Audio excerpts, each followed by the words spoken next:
Hey everybody, welcome back. Today I'm going to talk about painting your 28 millimeter Continental or Militia Rifleman for the American Revolution. Before we can go over to the painting table, really quickly I'm going to walk you through some of the equipment that you'll see on your figure that the rifleman would have actually carried, and some ideas on how you could paint it and look at those items. So one of the first items we'll talk about is the outer clothing, the hunting frock. And this is cloth. Linen hunting frocks were pretty much the standard for rifle units. And a lot of wargamers see the fringe jacket and they think it's buckskin. It's not. The colonists didn't use buckskin. That's kind of more of a Rocky Mountain fur trade sort of thing. They did use doe skin or deer skin for breeches, for knee breeches, which were kind of the Levi jean work pants of the day, but they didn't use it for jackets and outerwear other than that. You might see some deerskin leggings, that sort of thing, gator type of leggings for around the bottom of the leg to protect from brush or whatnot, just as they would also use wool for that, but not their jackets. So these were just a linen shirt that was split down the middle, down the front, and was secured with a belt or sash. Very, very common item. And they would dye them. So here we have an undyed frock here, and this is a dyed one. The first Continental rifles used green frocks, so they'd be roughly about this color, and then this is an undyed one. The most common color, probably for the early long hunters working out in like the Illinois country, was like a walnut dye, which is sort of a gray brown dye color that they would have let their undyed clothing sit in for a bit to absorb those natural dye colors, and then it was a pretty good camouflage and a nice muted color, and it was one of the dyes they had available. But you'll find these shirts in many different colors. The 2nd Virginia Regiment wore purple ones, which I think is pretty dang cool. So that's it. Often they just simply bought a linen overshirt, no fringe, no anything. We probably put too much fringe on our stuff these days, and they didn't have quite as much fringe back in the 18th century as we think they did. But it just a straight up linen shirt, and they'd split it down the middle, and it'd be a nice overshirt to protect their clothing while they were out doing their hunting and their chores. So let's get rid of these. All right. Obviously, the most important item that the rifleman has is his rifle. So the rifle came to America, we believe, with German settlers who landed in the area around like Pennsylvania and the mid-Atlantic. And they came with their Jaeger rifles, which were short, heavy rifles with a big caliber. And we added barrel length and reduced the caliber as time went on. So a smaller caliber meant we were shooting less powder and lead down the barrel, so we could conserve resources in an environment where resources were scarce. And the longer barrel was added because people were taking little longer shots at game and extending that range out there. And so this is a pretty typical rifle that you would have seen in the period. This is actually my deer rifle that I hunt the early muzzleloader season with. It's a 58 caliber rifle, and people tend to call them either a Pennsylvania or Virginia rifle or a Kentucky rifle. And the interesting thing is they were made in Pennsylvania or Virginia, and they were used in Kentucky. So that's how they get their different names. And 90 to 95% of the flintlock rifles from that region were produced in red or sugar maple for the stock. And the unique thing about that, and where this comes into painting your figure, is you'll have these curls in the stock, which give it some character, this kind of tiger striping. This one's a fairly plain piece of maple. This is more of a working man's gun right here. But here I have a full stock plains rifle, and you can really see that tiger striping on this nicer piece of maple and how it really stands out. We're going to try and replicate that as best we can in 28 millimeter, and it's not hard, and I'm going to walk you through it once we get through just looking at a few of the unique pieces of gear.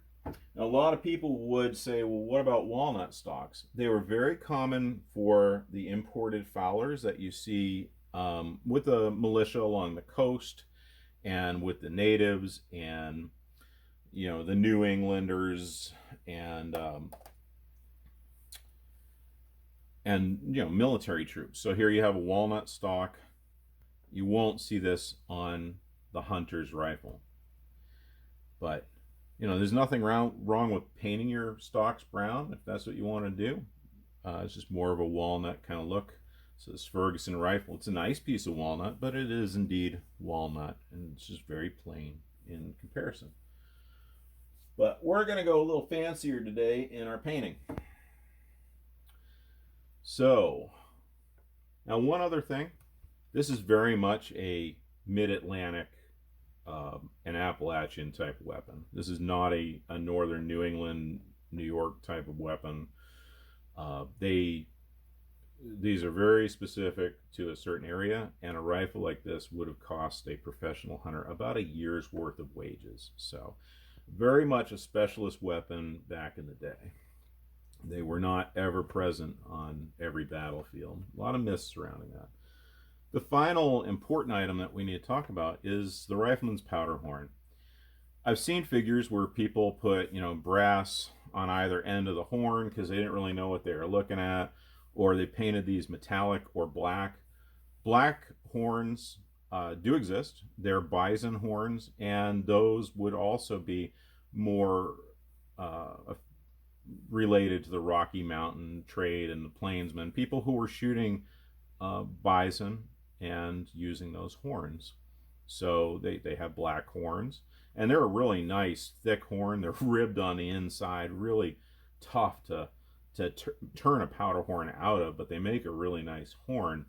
But in the 18th century, in the theater that we're talking about a bullock horn, and they really liked a whiter horn, you know, white colored horn, whiter in color horn, because they could add their scrimshaw to it and personalize it, and it just made a better, you know, a better product for even the least artistic soldier out there on campaign. Would probably end up carving his name into it, or a little map or some period designs, that type of thing, and personalizing it. The straps, sometimes you'll see an ornate strap with lots of beadwork or a wampum belt, or, you know, that type of thing, but generally just a simple leather strap will do. All right, so I think that covers our important unique items that you're going to see on your rifleman figures. Let's head over to the painting table and let's actually walk through painting a rifleman.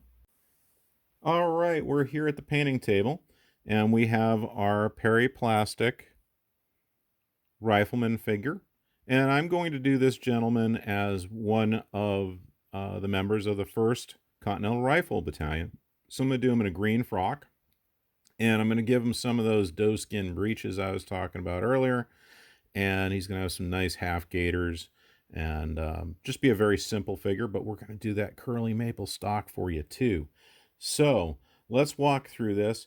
Probably what I'm going to do is I will talk about how I'm doing something, and then I'll likely pause or fast forward through the actual doing of it once you see what I'm doing, just for brevity's sake with the video. I have never done a paint with me video before. This is my first, so don't kill me too hard in the comments. Here we go. All right, so I'm going to go with a slightly lighter green for his hunting frock. The reason I'm doing a slightly lighter color than the muted color you saw on my own hunting frock is on the table or at a distance, I feel like the lighter color is going to help us stand out a little bit more. So we went with this Games Workshop or Citadel contrast paint, the Mantis Warriors Green. So we're going to go ahead and use that. All right, as I get it all over myself. And I'm sure many of you will identify with my messy painting table. Because, yeah, that's how I roll. All right. So, oh, it would help if I show you the actual figure.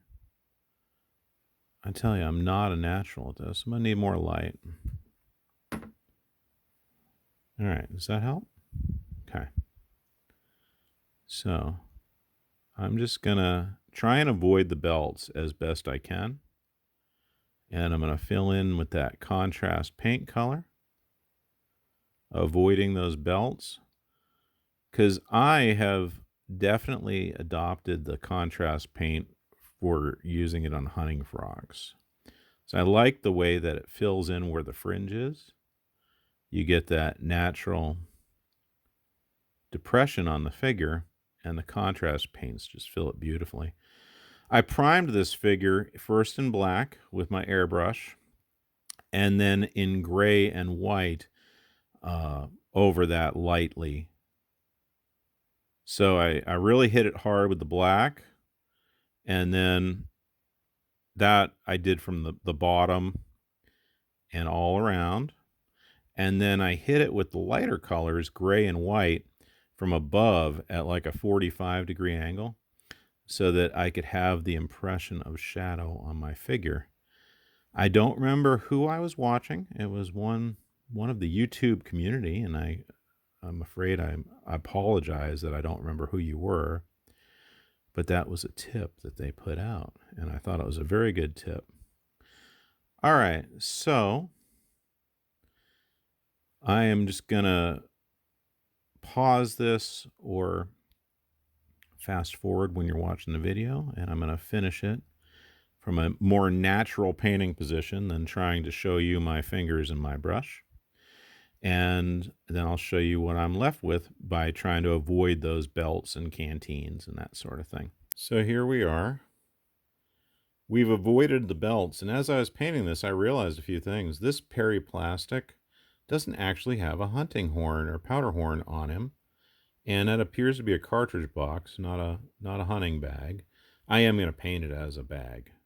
Just somebody who's stuffed a lot of stuff in their bag and made it kind of fat. And he has a bayonet, so definitely this should be more like a musket-armed type of guy. But that bayonet, we're going to give it a hickory handle, and we're going to make it his camp axe that he's got tucked under that haversack.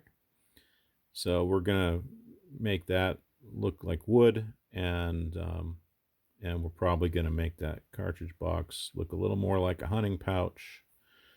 But that's an interesting thing. I guess I usually paint the metal rifleman and hadn't realized that the plastics that come with the line infantry aren't perfectly set up for what they are or what they could be, given that beautiful long rifle that comes in the box. It's a shame. So we'll make it work. Just thought I'd point that out. But that's where I'm at. I've got the belts avoided because I'm now going to hit those with a wash. Or not a wash, but a contour paint. And make those look like leather. First, I'm going to do some of those doeskin breeches, though. So we're going to cap our contrast paint. We're going to take dark sand. I think that's a pretty good color for deer skin that's been de-haired and treated, brain tan. So we're going to go ahead and use that on his breeches.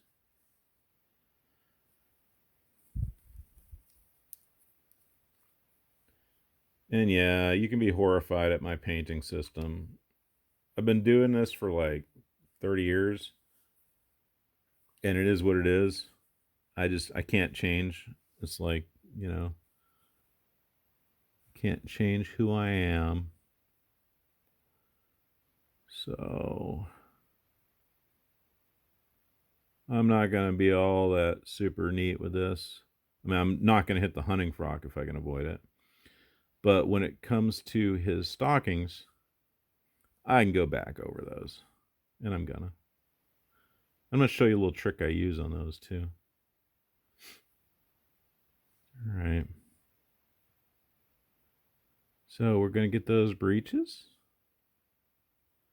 with that dark sand. I'm going to pause the filming, and then I'll show you what I end up with.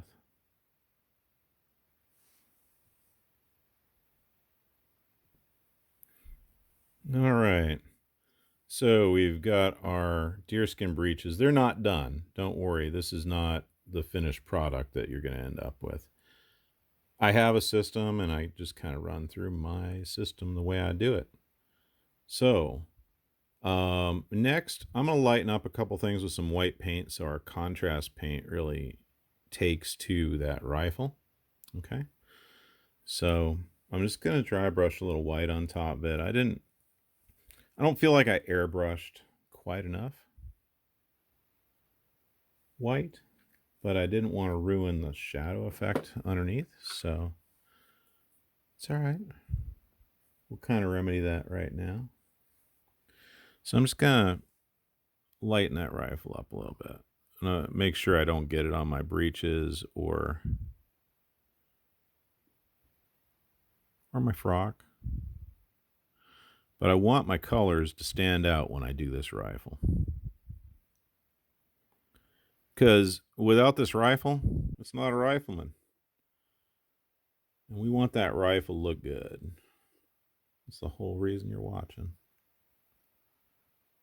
Well, I don't know. Maybe you just like my voice. Could be. All right. So lighten that up. Next, we're going to let it dry for a few minutes. And while it's drying, I'm going to take you off camera and I'm just going to touch up those stockings. But don't despair. I have a super cool trick that I'm going to show you with those. But I'm going to put some off-white colored paint on those stockings while we're off camera. And I might just lighten this up a little bit with some dry brushing too, because I'm going to be contrast painting some of that. I just have to be careful not to mess up my frock that I worked so hard on. I probably should have done this earlier, but I'm a knucklehead, and it is what it is. As long as I don't get it on my frock, I'll be all right. All right. I have a plan. All right. I'm going to lighten up some of this and do those stockings, and I'll come back. So here's what I've done. If I can find my camera. All right. I used some Vallejo ivory on his stockings and on his haversack. And I also added a little white to the belts and high points on his, what will be his hunting pouch, just like I added a little white to the rifle. Boy, oh boy, I can't keep it on camera. So here you see I've added that ivory to the stockings and some white to his pouches and belts. And they're not going to be white, but I'll show you what I'm doing here in a sec. We're going to let those dry. Let's move on to that rifle. That's sort of the centerpiece.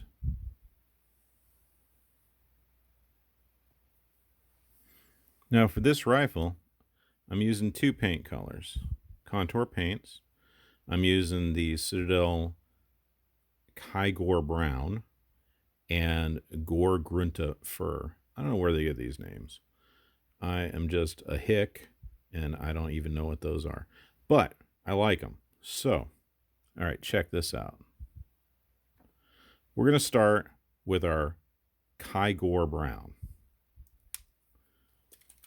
Give a little shake-a-do. All right. Open that puppy up. Now, check this out. A little bit on my brush. And I'm going to give it some little lines. You recall my nicer plains rifle stock, those curls were very close together. You could make it super fancy maple and do a whole lot of these, or you could space them out a little bit, or hey, it's your figure. You don't need to do this at all. I just kind of think it's cool. It looks a little funny, the brown on the white. It doesn't really look that great right now, but we're going to run this together. Now, that right there on the butt, see this? That's a patch box. You could do that in brass, although that would be a later sort of design. Brass patch boxes aren't super common in this period. I myself, I'm going to go ahead and just do that in maple.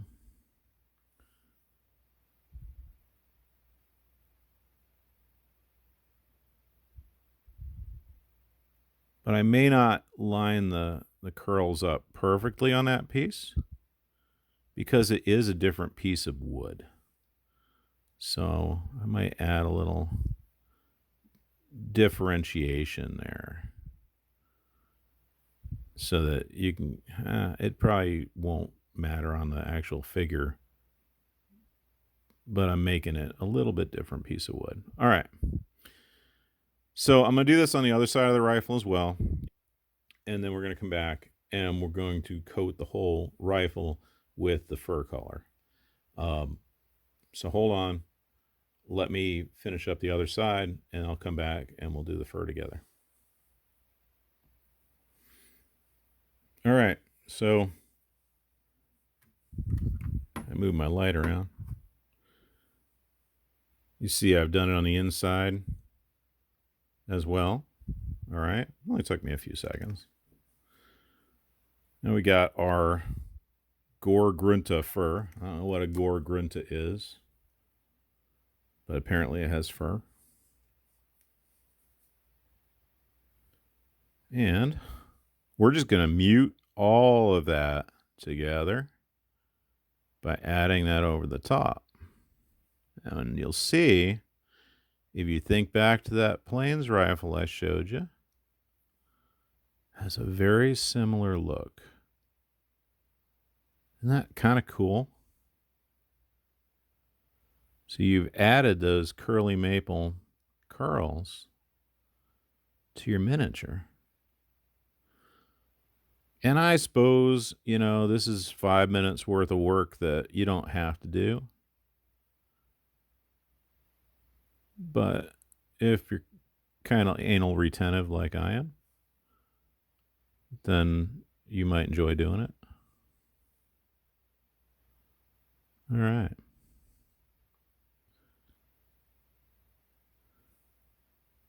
That's kind of cool, isn't it? How it just sort of blends together and it looks like that's the natural grain of the stock. And, you know, if you let some of that pool in areas, that's fine.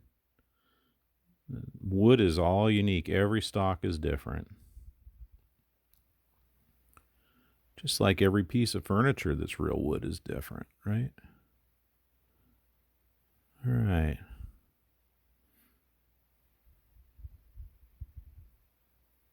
I think it's pretty cool. Maybe I'm crazy, but I think it's cool. All right.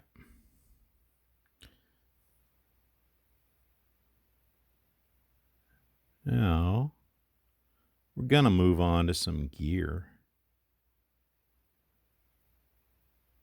Let me move the camera out of the way and kind of clean this up a little bit. Pause for a sec, and I'll come back with our next step. Okay, for our next step, we're going to use some of this wildwood contrast. I had the pleasure of spilling this bottle all over me and the floor the other day and my table. So yeah, we love wildwood around here. All right, here we go. So this is kind of detail work, but what I'm going to do is I'm going to hit these leather straps, the leather strap for the canteen. I want that strap a little darker than what I'm actually going to do for the canteen. I decided I'm going to use a leather color for the canteen. Excuse me, for that cheese box canteen. It should be a little lighter wood, like a pine or whatever. Now I'm trying to avoid the strap for the haversack, which lies underneath. To make it easier for painting though, I'm going to put the canteen strap right over the top. I do like these contrast paints because they're pretty forgiving.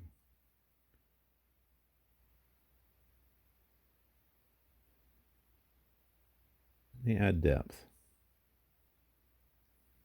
But forgiving is good. The older I get, and it's not like I'm super old or anything, I feel it sometimes, but the older I get, I feel like I maybe don't paint as well as I used to. And it's nice to have a product that helps to alleviate some of your mistakes.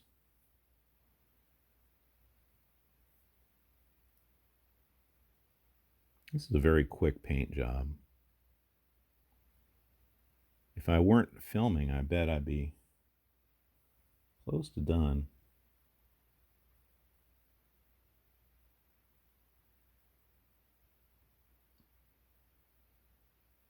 All right.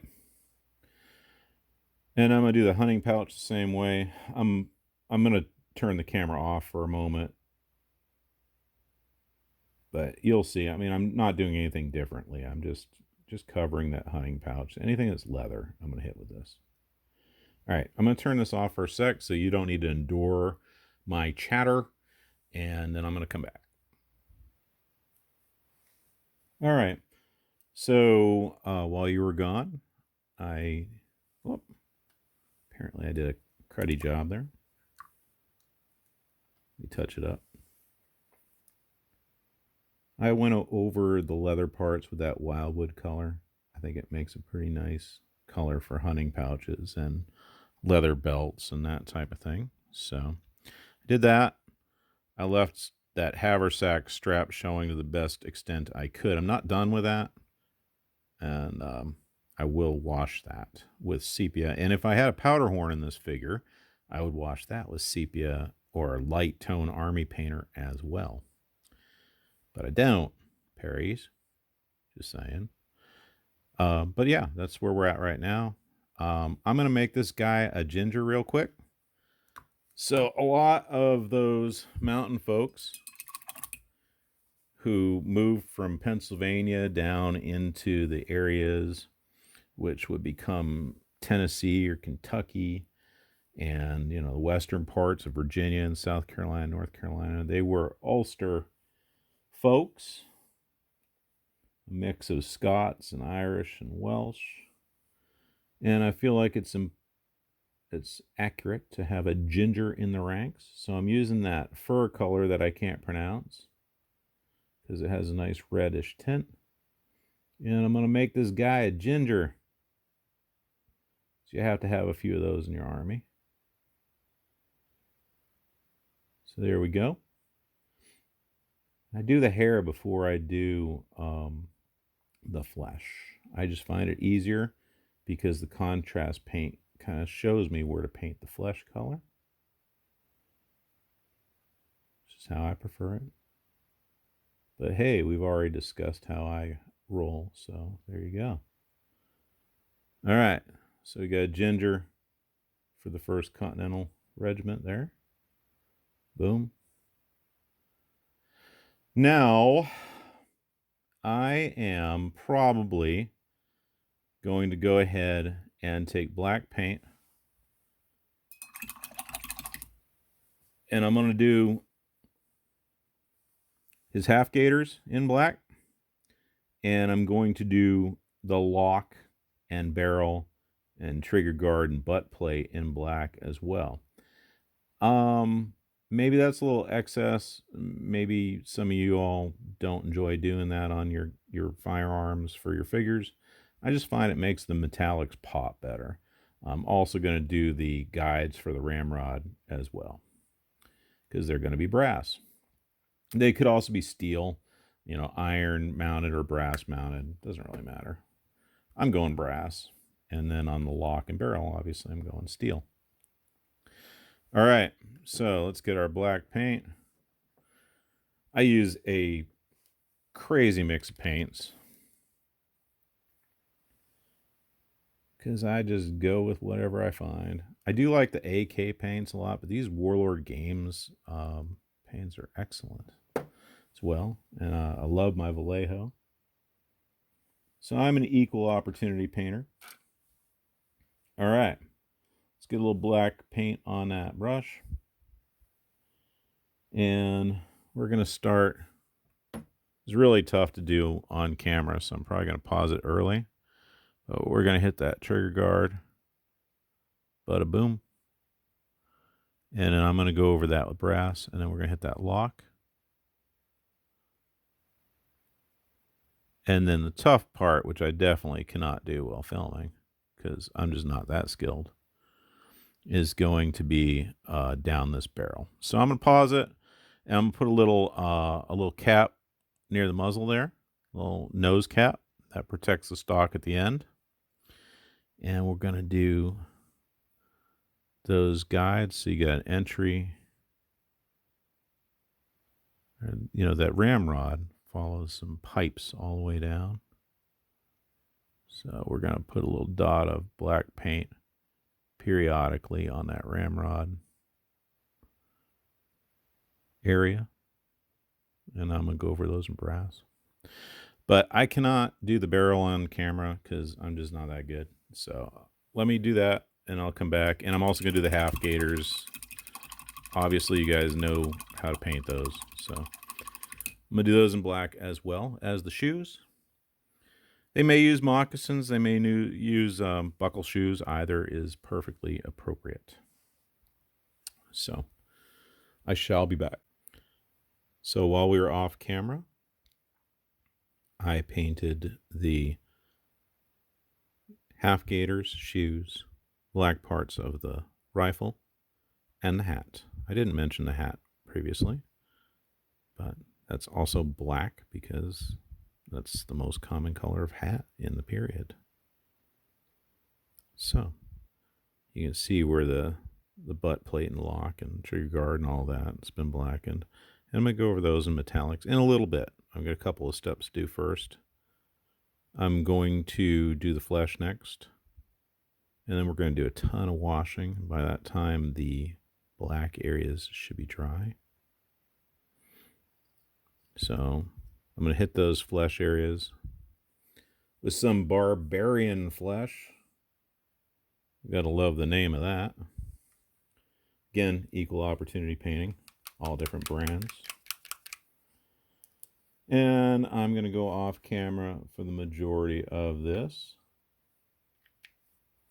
I know those of you who thin paints are probably horrified. That's all right. You do you. I do me. This is how I do it.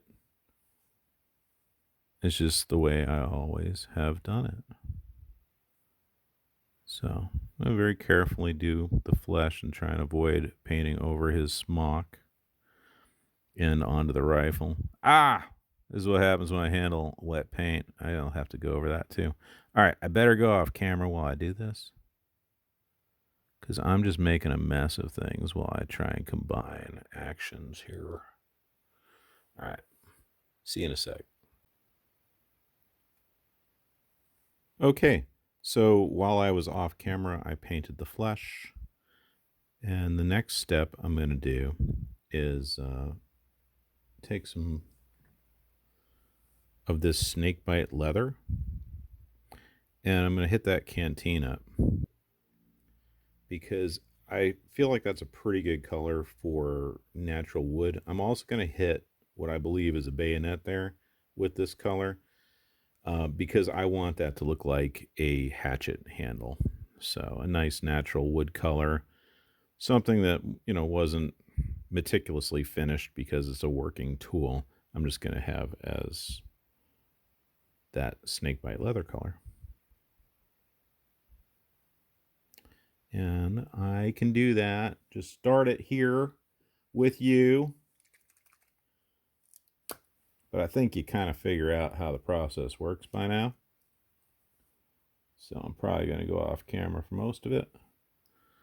So just want to hit that cheese box canteen a little. I really struggle with doing this while you're on camera with me. Not trying to make you feel bad or anything. It's just my personal failings. So, yeah. I'm going to hit this and avoid that haversack underneath because I'm going to actually wash with a light shade wash all that haversack and then go back over it with ivory on the highlights again. But yeah, let me turn you off for a sec and just kind of clean this up, and I'll be right back. Okay, well, you're off camera. I used that snakebite leather on the canteen. See if I can get this focused. And I gave it one coat, and I also used it on what is going to be the hatchet handle. I used one coat on the canteen, and then after a few seconds of it drying, I came back over and I did that overstripe on the canteen to give it the impression of, you know, having wood staves on that canteen. Maybe it'll show once it's totally dry. Maybe it won't. It was just something I figured I'd do. So there you go. All right, in a moment, I'm going to hit the trousers and stockings and haversack with a wash of Army Painter Soft Town. All right? So that's easy. Like, I'm just going to take a thick brush and I'm going to, it's hard to hold on to a circular base and keep things on camera. I'm going to use the soft tone on his trousers, his stockings, and his haversack. And then I'm going to come back, and we're almost done with this figure. Pretty cool.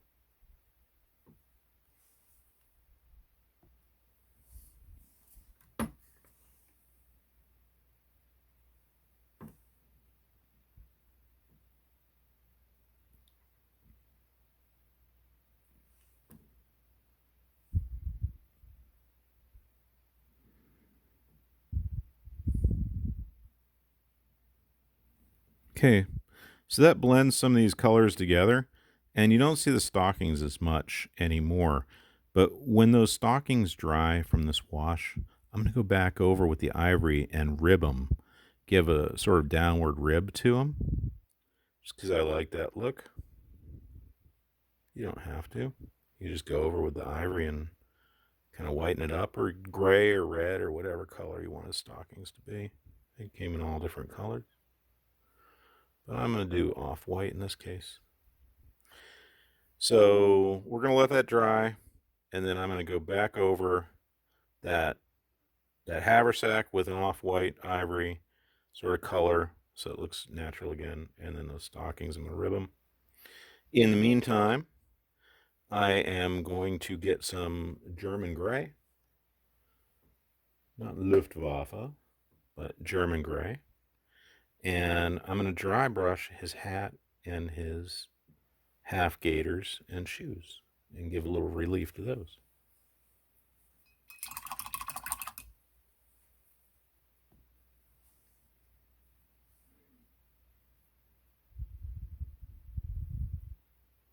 Okay, just a little bit goes a long way. Really just kind of hitting the high areas, hitting the toes. Those buttons are probably horn. I'm not even going to mess with those with metallics. I will maybe hit the buttons on the sides of the breeches with some brass or metal for pewter, but on the gaiters I'm not gonna. So just that dry brush should do the trick, and then the contours of the hat, just make those pop a little bit. Done. All right.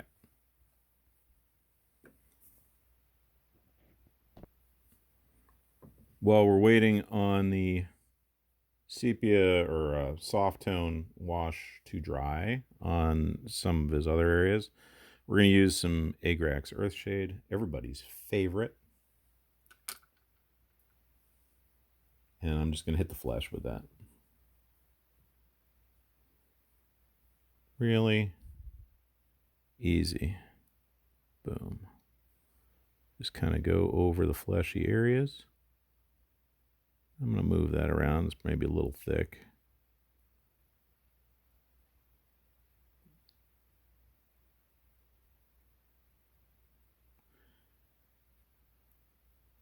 And I'm going to go back over with flesh on the highlights, but I want to give them a little depth. All right.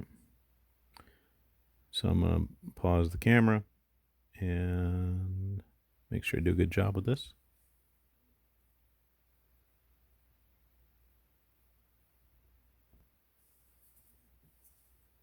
All right. We've washed the flesh areas with Agrax Earthshade. Now I'm going to use this war paint gunmetal to hit the lock and barrel, and I'll come back and use a Vallejo brass on the thimbles for the ramrod, the nose cap, and the butt plate and trigger guard. And I think that those breeches are pretty much dry now. May hit those buttons with this for a pewter look as well. All right.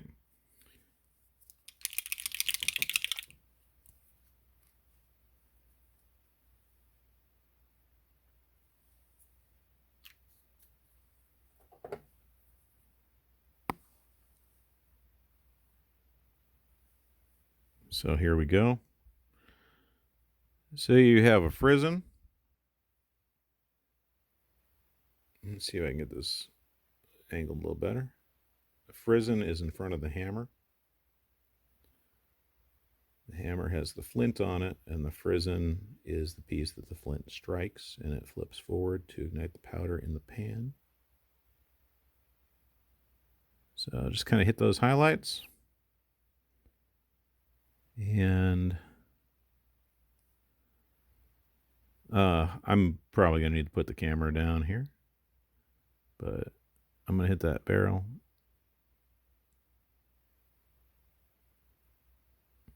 And then those buttons on the trousers.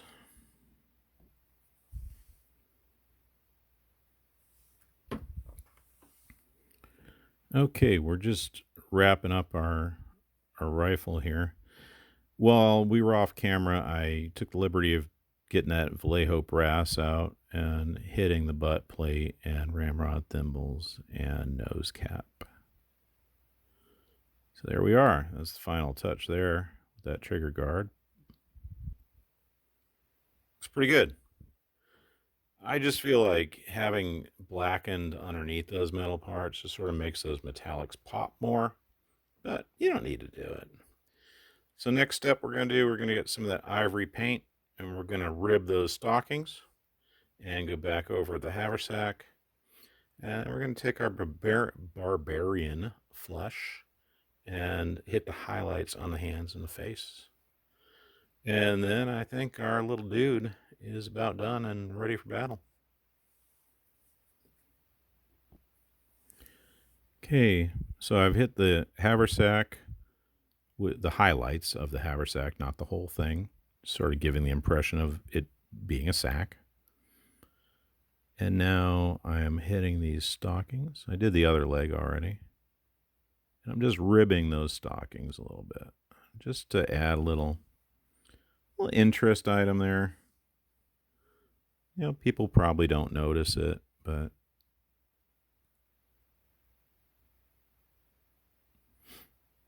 I don't do this with all my figures because not all stockings are ribbed.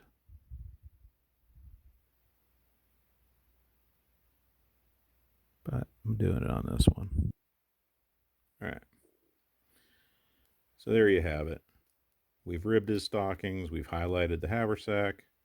Now we're going to come back and hit the flesh.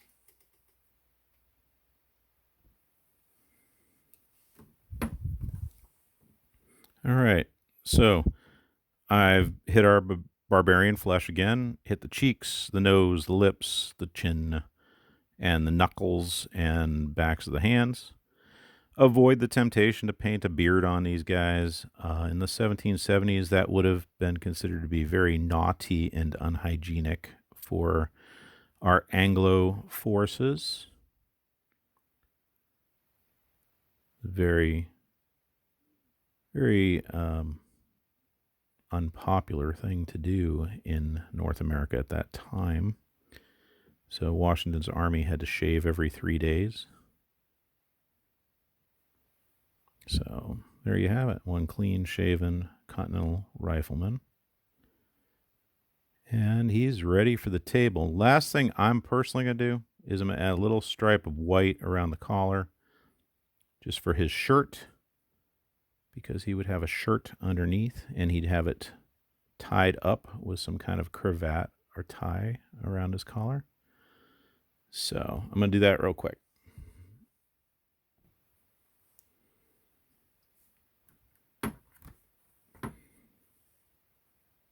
All right, our rifleman is now complete. I've used some Army Painter white and just added a stripe, as you can see, at his collar line for his shirt. And he's done. He is a fine figure of a soldier for Washington's army. And you could do those shirts in all different colors, just like I mentioned earlier. But this gentleman is probably going to be part of the 1st Continental Regiment. So there you have it. I hope you enjoy painting your rifleman as much as I enjoyed painting mine, and I hope I shared something useful with you. That's it. Have a great day. Thanks for hanging with me this far. Bye.